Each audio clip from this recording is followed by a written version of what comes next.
Hey, what's up, guys? My name's Shadir, and I'm at the Center for Sovereign Nations, and I am your student leader for today.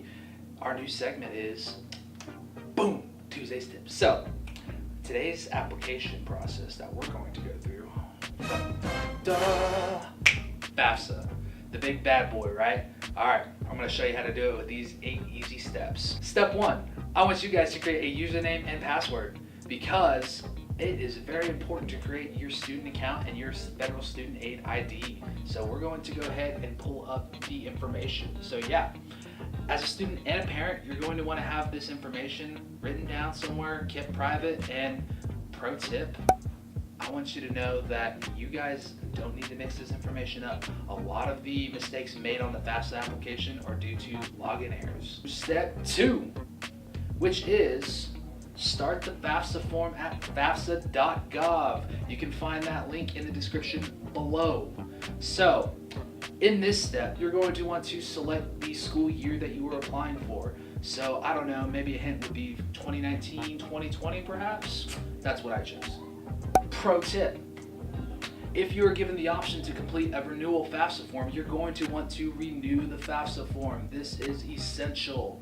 From there, create a save key. This can be any kind of password, anything that you would want off the top of your head, something that's easily remembered. This is still part of step 2, so keep that in mind. Step 3, this is going to be your demographics. This is going to be your race, your ethnicity, everything under the sun that makes you you. We are going to look at this. So basically this information is your name, your date of birth, etc. You have completed the FAFSA form and you pass, or you can log into the FAFSA form with your FSA ID. Man, that is a mouthful. Basically, just put that in your application, what you would have done if you're renewing it, and everything that I just said above, fill that page out. Parents, remember that the FAFSA form is the student's application, not yours. When the FAFSA form says you or your, it's referring to the student. Pay close attention to whether you're being asked for the student or parent information. When in doubt, the banner on the left side will indicate whether you're a student or a parent page. Ladies and gentlemen, we're moving into step 4, boom!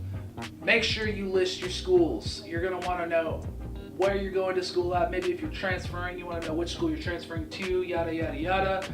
And it's probably gonna be Oklahoma State University. That's probably going to be your school.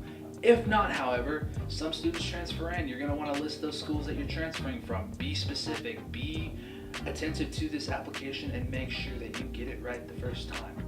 Step 5, and that is answer your dependency questions. Now, for most of you freshmen, I'm pretty sure that you guys are going to fall under the dependency clause, which means that you live at home off your parents' income.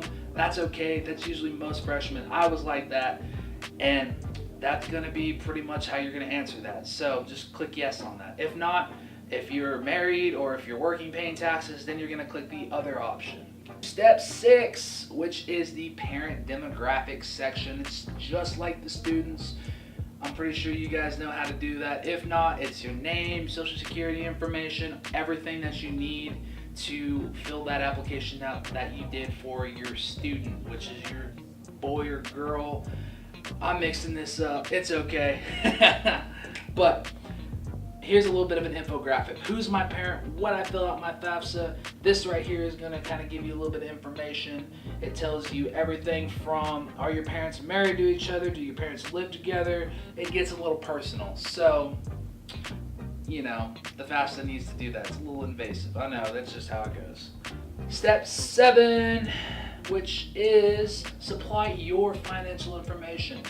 Do you work? Do you pay taxes? This is going to be the part where you do that. You can estimate your income with the IRS revenue tool, IRS data retrieval tool that I have pulled up right here. It is considered to be the DRT, and it is listed to the side of your FAFSA application.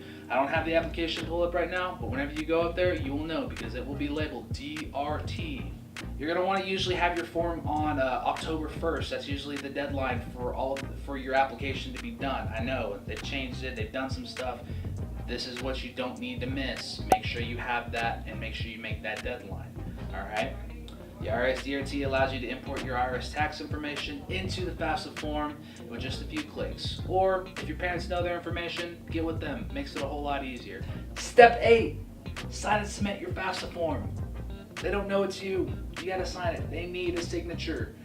So students, you're gonna wanna do this electronically. It's the easy way, and I would have to say that that is another pro tip. Boom. You're gonna want you want it to be done electronically, and you want to be able to get your FAFSA application done, which is referring back to step 2, get it done early. Coming back.